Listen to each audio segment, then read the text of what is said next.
Hello and welcome back. This is the second part of the first series of videos I'm doing for this channel. Brand new channel, so welcome.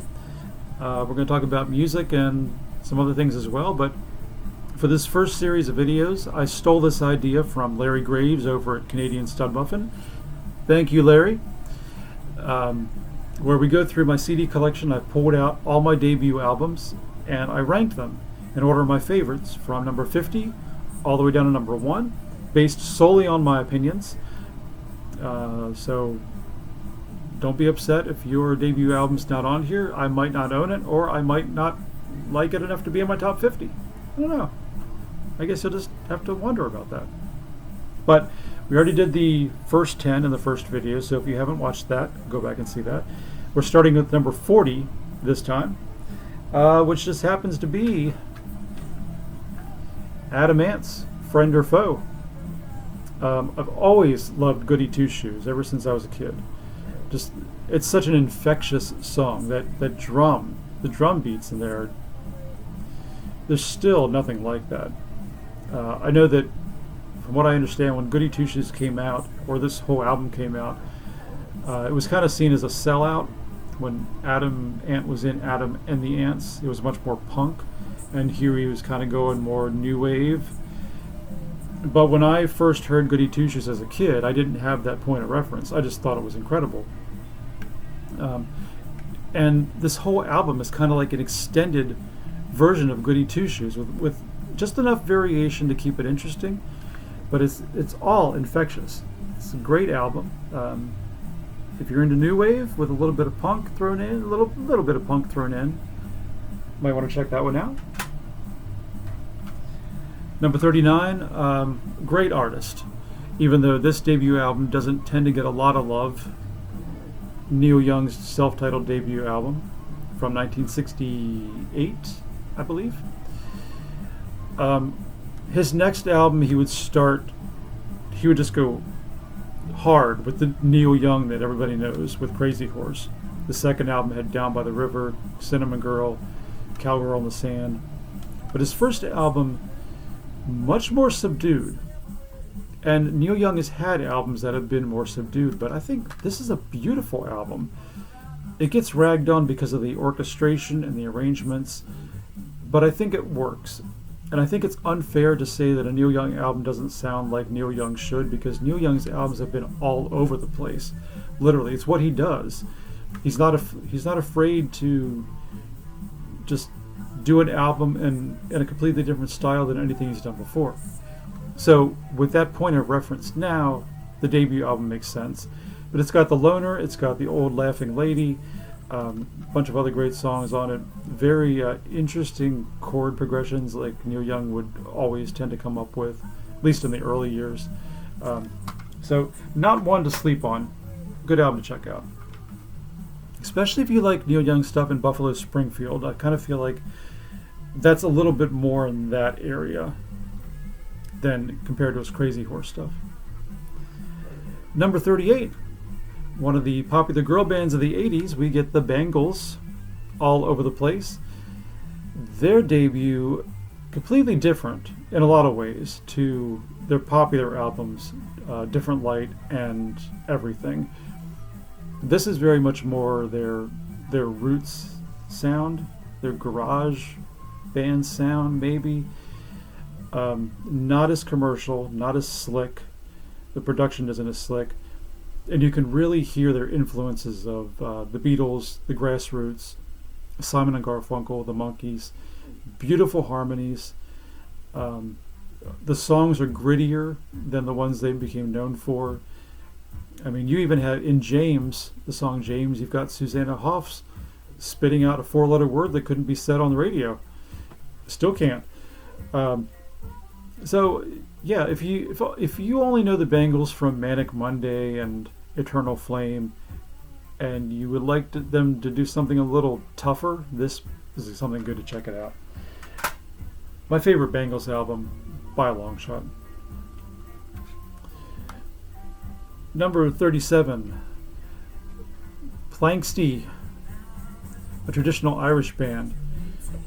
Even though, from what what I've read, I don't know how much truth there is to it, but in the mid 70s, there were hardcore traditional Irish people that were ragging on Planxty and the Bothy Band and even the Chieftains because they weren't real traditional Irish music. That could be the case. I don't know. This is about as early as I tend to go with Irish music and the Chieftains, which were the 60s. But to me, this sounds, the feel is authentic to me as much as it can be to a non-Irish person. It's just a beautiful album. It's one of the best traditional Irish albums I know of. So if there is some kind of argument there, I don't think it matters unless you're really hardcore into Irish music. So yeah, Planxty, great debut album. Number 36, and it's funny, we go from Planxty, this Black Album cover, to the next one. This is Siouxsie and the Banshees, their debut album, The Scream. This is relatively new to me as well. I've always loved Kaleidoscope, their second album, possibly third. I think it's their second. Kaleidoscope, one of my favorite albums from the early 80s, of the 80s in general. And The Scream I went back to out of curiosity. And a lot of the things I like about Kaleidoscope are also on The Scream. Just that atmospheric presence of the band. Siouxsie and the Banshees navigated these waters between punk and new wave and created a very unique sound. You could tell they had punk sensibilities and they were out of the punk scene, but they weren't quite new wave. They weren't slick enough to be new wave. So yeah, beautiful album, very atmospheric. But I guess I still like Kaleidoscope better, but that was a good find though. I'm glad I journeyed back. Number 35, a band that up until recently not many people knew about at all. This is Death, For the World to See. Now Death was they recorded in the mid 70s. They were a three-piece black band from Detroit. I only mentioned that they were black because at that time a lot of the black musicians were really honing the styles of funk and R&B. These guys, they wore their influences on their sleeve, and they weren't ashamed to say, we listened to Black Sabbath and Alice Cooper and the MC5. They were definitely a Detroit rock band, and one of the best ones too. These guys were not fooling around. Some people say that Death was possibly the first punk band. I'm not sure I see the connection, unless you consider like the New York Dolls punk, which I never did. But hard rock, definitely. Great hard rock, absolutely. They only released this album. Well, they tried to release it at the time. They recorded it, but record companies didn't release it because they said no one's going to buy an album by a band named Death.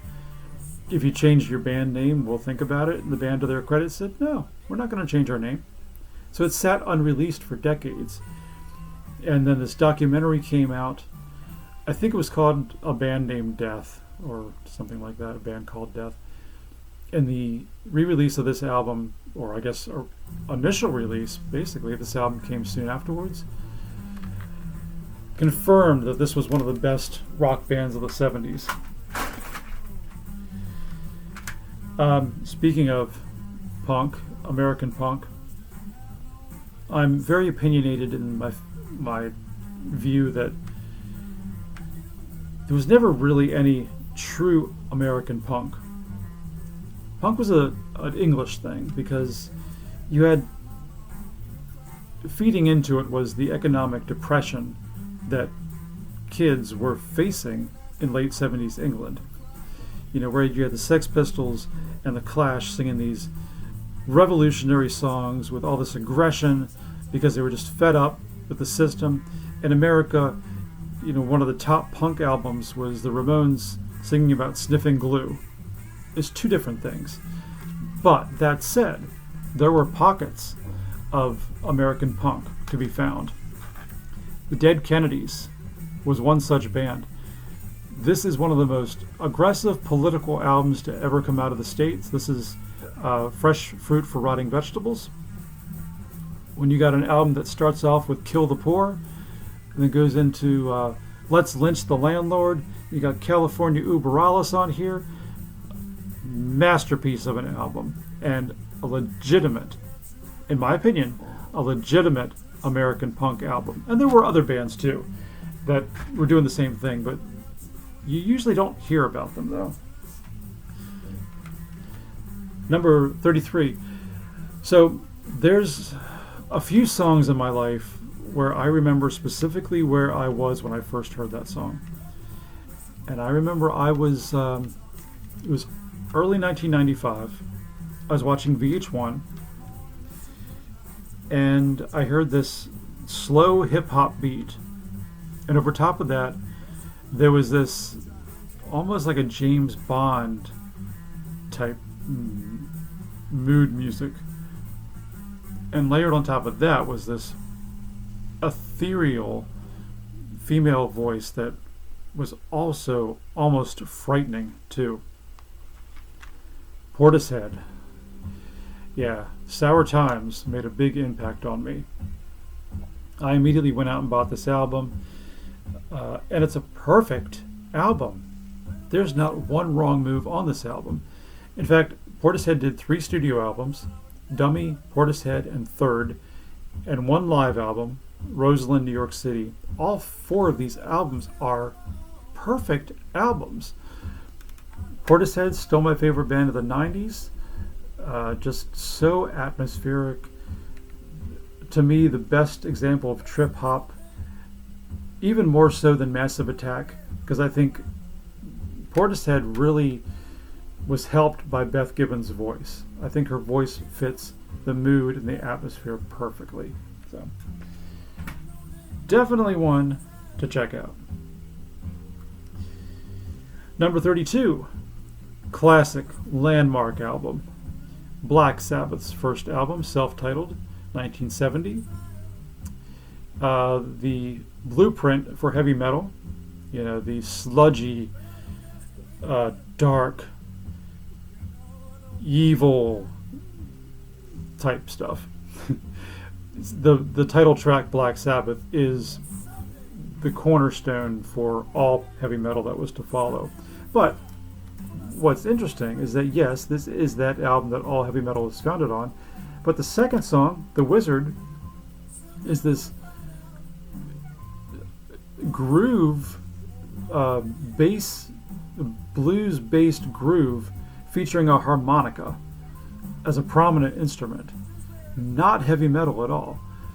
It kind of makes you wish that there was more heavy metal out there with harmonica. I'd buy it. Not my favorite Black Sabbath album. That's actually Sabotage, but has my favorite Black Sabbath song on it, N.I.B. Number 31. Nirvana's Bleach. Now, I was 16 when Nevermind came out. It was the perfect age to experience grunge. But even then, when I listened to Nevermind, I had the sense that there was some studio polishing going on. And I thought, I bet it could be much more raw than this. So when I went back to Bleach, yes, this is how grunge was supposed to be. You got to remember that when Nevermind and Pearl Jam's 10 were released, record companies didn't know grunge was going to be so successful. So they were probably a little concerned. They wanted to try to polish out the rough spots a little bit for public consumption. So before the big record companies got a hold of it, this is what grunge sounded like if you were going to go up to the Pacific Northwest. And it's aggressive, it's gritty, it's filthy, it's just distorted, it's a mess, but it's wonderful. And I still like Bleach more than Nevermind. In Utero to me is a really great album. So In Utero or Bleach, for me, depends on my mood, but Bleach is always a great listen. So that wraps up the second video in this series of 5 to start this channel off. Again, if you enjoyed it, then do me a favor, like, subscribe.